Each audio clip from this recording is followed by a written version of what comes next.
An India-Canada diplomatic standoff escalates and continues after India raised the pitch against Canada by suspending visas for Canadians.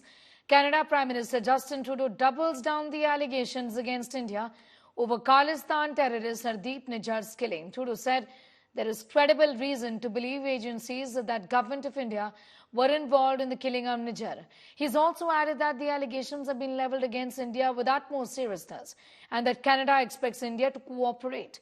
Meanwhile, sources suggest that Khalistanis in Canada will be holding a protest on Monday, and ISI is in fact actively working to make that stir a success. Remember, yesterday the Ministry of External Affairs accused Canada of becoming a safe haven for terrorists and extremists. The breakdown in India-Canada ties is now clearly visible.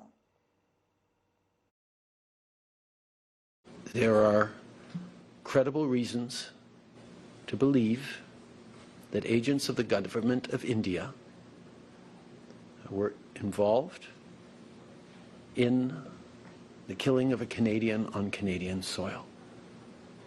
That is something of the utmost and foundational importance in a country of rule of law, in a world where international rules-based order matters. We call upon the Government of India to take seriously this matter and to work with us to shed full transparency and ensure accountability and justice in this matter. We are a country of the rule of law. We are going to continue to do the work necessary to keep Canadians safe and to uphold our values and the international rules-based order. That's our focus right now. And we're not looking to provoke or cause problems. But we are unequivocal around the importance of the rule of law and unequivocal about the importance of protecting Canadians and standing up for our values. Well, amidst the ongoing tensions between Canada and India, the United States has made it clear that they are in touch with Indians at high levels. Further added that diplomatic standoff between the two nations is a matter of concern and is being taken seriously. I'm not going to get into private diplomatic conversations that have either already happened or are going to happen on this topic, only to say that we have been and will be in contact with the Indians at high levels on this issue.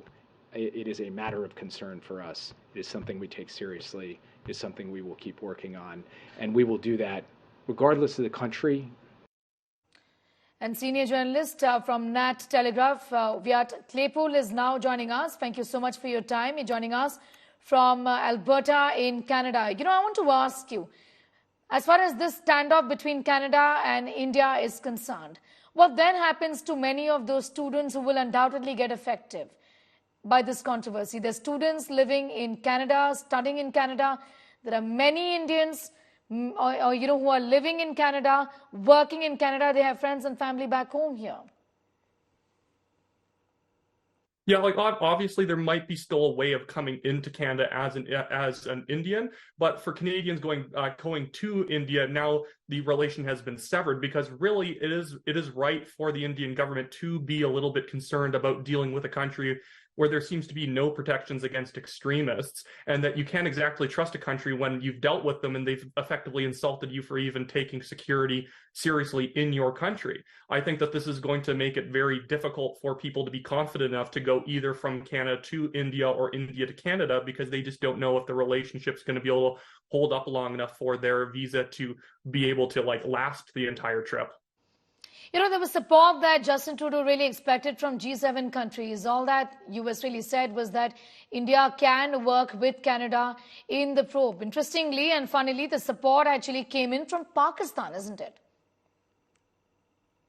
Well, I think the most telling part was that the only country to come out so far on Canada's side has been the state of Pakistan, which should be a little bit concerning when we're talking about Khalistani extremism, and the only person basically backing your play against accusing India is Pakistan. And yes, like the other countries, Australia, United States, the UK, they'd be fools to back Justin Trudeau's play here. He has no evidence, and basically, if we're to be allies, if there's ever going to be an accusation made against another ally, you come in with smoking gun evidence. You do not just kind of throw out an accusation because you might have heard something. Again, right now it's just rumor mongering, and I heard a guy who heard a guy who heard a guy say that the Indian government might have been involved, and that is not how you do foreign policy.